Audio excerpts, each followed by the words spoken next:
Thomas the Tank Engine was feeling bright and cheerful. It was a splendid day. "Good morning," he whistled to some cows, but the cows didn't reply. "Never mind," said Thomas, "they're busy with their breakfast." Next, he saw Bertie.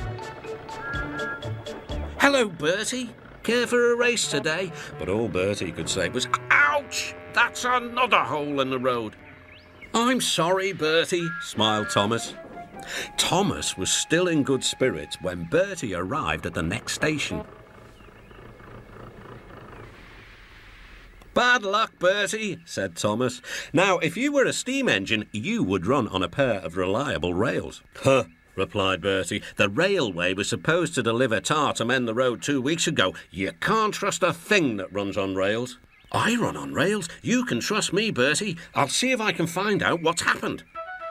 Thomas left Bertie and made his way along the branch line towards the big station by the sea. James was snorting about in the yard. "It's too bad. Percy goes to work at the harbour and I do his job, here, there and everywhere." "Take that!" "Ooh!" groaned the trucks. "Just you wait, we'll show you." Gordon laughed. "I'll tell you what, James, if you pretended to be ill everywhere, you couldn't shunt trucks here or go to the quarry there, could you?" "What a good idea," agreed James. "Look, here comes Thomas. I'll start pretending now."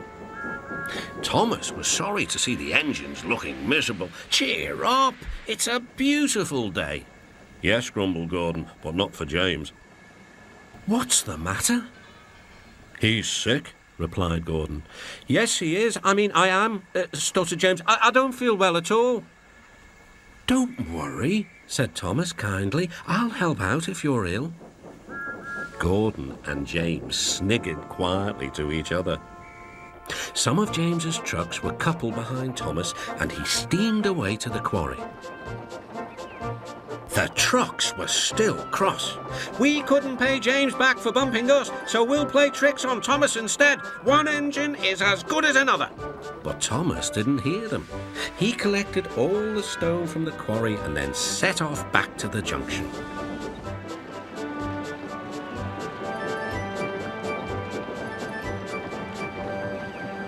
Danger lay ahead.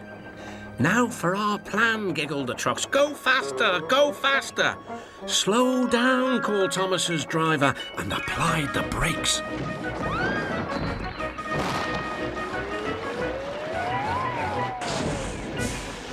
Poor Thomas stood dazed and surprised in a muddy pond as a toad eyed him suspiciously. "Bust my buffers," muttered Thomas. The day started so well, too. Duck pulled away the trucks, and Edward helped Thomas back to the junction. Suddenly, Thomas remembered about the missing tar. He told Edward all about it. "That's strange," said Edward. "A truck full of tar has been left at my station. That must be it. Driver will make sure it gets to Bertie now." Later, James spoke to Thomas. "I'm sorry about your accident," he muttered. "And so is Gordon. We didn't mean to get you into trouble." "No, indeed," spluttered Gordon. "A mere misunderstanding, Thomas. All's well that ends well." Just then, Bertie arrived. He looked much more cheerful. "My road's being mended now."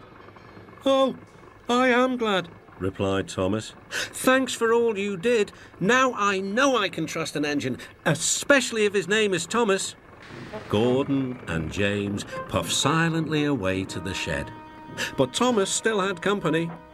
"Well, well," he sighed. "What a day for surprises." The toad, who was looking forward to a ride home, noisily agreed.